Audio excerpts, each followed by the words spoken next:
Welcome back to our channel. കുറേ നാളുകൾക്ക് ശേഷം ഇന്ന് ഞാനിവിടെ ഒരു ഈസി ആയിട്ടുള്ള സിമ്പിളായിട്ടുള്ള ഒരു അടിപൊളി സ്നാക്കിൻ്റെ റെസിപ്പിയുമായിട്ടാണ് വന്നിരിക്കുന്നത്. ഇതുണ്ടാക്കാനും വളരെ എളുപ്പമാണ്. കൂടുതൽ സമയം കളയാതെ വീഡിയോയിലേക്ക് കിടക്കാം.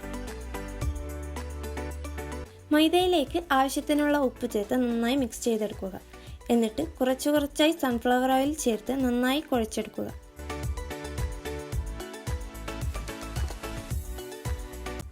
മൈദ ഈ ഒരു പൊടി പരുവമാകുമ്പോൾ സൺഫ്ലവർ ഓയിൽ ചേർക്കുന്നത് നിർത്തി വെള്ളം ചേർത്ത് നന്നായി കുഴച്ചെടുക്കുക. വെള്ളം കുറച്ചായി മാത്രം ചേർത്ത് നന്നായി മിക്സ് ചെയ്തെടുക്കുക.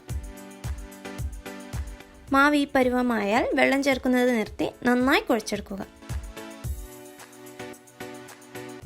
പിന്നീട് കൗണ്ടർ ടോപ്പിലിട്ട് നന്നായി കുഴച്ചെടുത്ത് ഒരു 2-3 മിനിറ്റ് നന്നായി കുഴച്ചെടുത്ത് സൺഫ്ലവർ ഓയിൽ മുകളിൽ പുരട്ടി ഒരു അരമണിക്കൂർ മാറ്റിവെക്കുക. മുടി വെച്ച് കവർ ചെയ്യണം. ചെയ്തിട്ടില്ലെങ്കിൽ ഡോ നല്ല ഹാർഡായി പോകും. 2 മണിക്കൂർ ആകുമ്പോഴേക്ക് നമുക്ക് മസാല ഉണ്ടാക്കിയെടുക്കാം. ഉള്ളി, പച്ചമുളക്, മല്ലിച്ചപ്പ് ചോപ്പ് ചെയ്തെടുത്ത് ഒരു പാനിലേക്ക് സൺഫ്ലവർ ഓയിൽ ഒഴിച്ച് അതിലേക്ക് ഉള്ളിയും പച്ചമുളകും ചോപ്പ് ചെയ്തത് ആദ്യം ആഡ് ചെയ്ത് അതൊന്ന് വഴറ്റിയെടുക്കുക. ചെറുതായി വഴറ്റിയതിന് ശേഷം കുറച്ച് ഉപ്പ് ആഡ് ചെയ്യുക. നന്നായി ഇളക്കിയതിന് ശേഷം തീയൊന്ന് കൂട്ടി കുറച്ച് സമയം മൂടി വെക്കാം.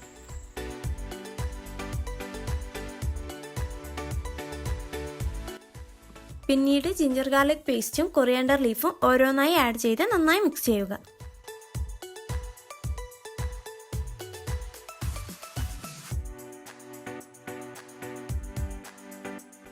മഞ്ഞൾ, garam masala, pepper powder, oregano ഇതൊക്കെ ഓരോന്നായി ചേർത്ത് നന്നായി ഇളക്കുക.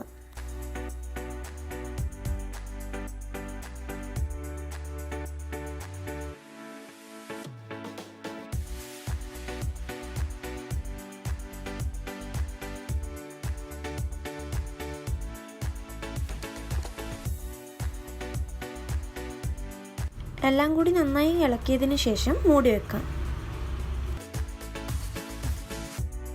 നന്നായി വഴറ്റി വന്നതിന് ശേഷം ചിക്കൻ ആഡ് ചെയ്യാം. ചിക്കൻ ആഡ് ചെയ്യുമ്പോൾ ഉള്ളി നല്ലോണം വഴറ്റിയിട്ട് അതിൽ വെള്ളമൊന്നും ഇല്ലാത്തൊരു പരുവമായിട്ടാകുമ്പോൾ മാത്രം ചിക്കൻ ആഡ് ചെയ്യുക. അതാകുമ്പോൾ നല്ല ഡ്രൈ ആയിട്ടുള്ള മസാല കിട്ടും. നന്നായി ഇളക്കിയതിന് ശേഷം ആവശ്യത്തിനുള്ള ഉപ്പ് ചേർത്ത് നന്നായി മിക്സ് ചെയ്യുക. നമ്മുടെ മസാല ഇവിടെ റെഡി ആയിട്ടുണ്ട്. ഇനി നമുക്ക് ഡോ സെറ്റാക്കി എടുക്കാം. ഡോ കുഴച്ചതിന് ശേഷം ഒരു അരമണിക്കൂർ മാറ്റി വെക്കുന്നത് നല്ലതാണ്. അതുകൊണ്ടാണ് നേരത്തെ മാറ്റി വെച്ചിട്ട് മസാല ഉണ്ടാക്കിയത്. ഇപ്പോൾ ഒരു അരമണിക്കൂർ കഴിഞ്ഞിട്ടുണ്ട്. അപ്പോൾ നമുക്ക് ചെറിയ ഉരുളകളാക്കി മാറ്റിയെടുക്കാം. മസാല ഉണ്ടാക്കുമ്പോൾ ഒരു കാര്യം ശ്രദ്ധിക്കുക. ജസ്റ്റ് എൻ്റെ ഒരു ടിപ്പാണ് കേട്ടോ. എന്താണെന്ന് വെച്ചാൽ നമ്മൾ മസാല എന്തിനു വേണ്ടിയാലും ഏത് സ്നാക്കിനാണെങ്കിലും നല്ല ഡ്രൈ മസാലയാണ് ടേസ്റ്റ് ഉണ്ടാകും. സോ അതിനു വേണ്ടി ഉള്ളി നല്ല വൃത്തിയിൽ കഴുകിയിട്ട് നല്ല വൃത്തിയിൽ തുടച്ചിട്ടാകുമ്പോൾ ചോപ്പ് ചെയ്യുക. എന്നിട്ടാകുമ്പോൾ അതൊന്ന് വെള്ളം ഊറാൻ വേണ്ടിയിട്ട് അരിപ്പത്തട്ടിൽ ഇട്ട് വെക്കുക. ഓയിലിൽ ആഡ് ചെയ്താൽ ഓവർ വെള്ളം ഇറങ്ങില്ല. അപ്പോൾ നമുക്ക് നല്ല ഡ്രൈ ആയിട്ടുള്ള മസാല കിട്ടും. നമ്മളെ ഉരുളകൾ പരത്തിയിട്ട് അതിൻ്റെ നടുക്ക് കുറച്ച് മൈദപ്പൊടി വിതറി അതിൻ്റെ മുകളിൽ മസാല വെച്ചിട്ട് സൈഡിലൊക്കെ വെള്ളം ചേർത്ത് കൊടുത്തിട്ട് നമ്മളിങ്ങനെ ഷേപ്പ് ചെയ്തെടുക്കുക. സൈഡിൽ നിന്നെല്ലാം ഉള്ളിലേക്കെല്ലാം ആക്കിയിട്ട് ഒരു റൗണ്ട് ഷേപ്പിലേക്ക് വരുന്ന രീതിയിലേക്ക് ആക്കിയെടുക്കുക. മുകളിലേക്ക് പൊന്തി വരുന്നതൊക്കെ അവിടെ തന്നെ അമർത്തി ക്രാക്കൊന്നും വരാണ്ടാക്കിയെടുക്കുക.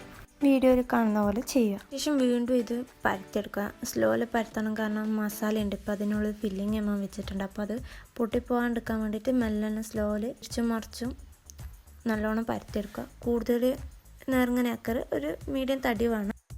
പരത്തിയെടുത്തതിന് ശേഷം നല്ല ചൂടുള്ള എണ്ണയിലിട്ട് പൊരിച്ചെടുക്കാം. മീഡിയം തീയായിട്ട് വേണം പൊരിച്ചെടുക്കാൻ. നന്ന സ്പീഡ് കൂട്ടിയിട്ട് പൊരിക്കണ്ട, പെട്ടെന്ന് കരിഞ്ഞു പോകും. ആ മാവ് ചെറുതായിട്ട് വേണ്ടേ, അപ്പോൾ ചെറിയ തീയിലിട്ടിട്ട് പൊരിച്ചെടുത്താൽ മതി. ലൈറ്റ് ഗോൾഡൻ ബ്രൗൺ ആകുന്നത് വരെ തിരിച്ചു മറിച്ചിട്ട് പൊരിച്ചെടുക്കാം. നമ്മുടെ ടേസ്റ്റി അടിപൊളിയായിട്ടുള്ള സ്നാക്ക് ഇവിടെ റെഡി ആയിട്ടുണ്ട്. റെസിപ്പി ട്രൈ ചെയ്യാൻ മറക്കല്ലേ. വീഡിയോ ഇഷ്ടമായാൽ ലൈക്ക് ചെയ്യുക, കമൻറ്റ് ചെയ്യുക, സബ്സ്ക്രൈബ് ചെയ്യുക. എന്തെങ്കിലും ഡൗട്ട് ഉണ്ടെങ്കിൽ കമൻറ്റ് ചെയ്യുക. നെക്സ്റ്റ് വീഡിയോയുമായി പെട്ടെന്ന് തന്നെ വരാം. Bye bye.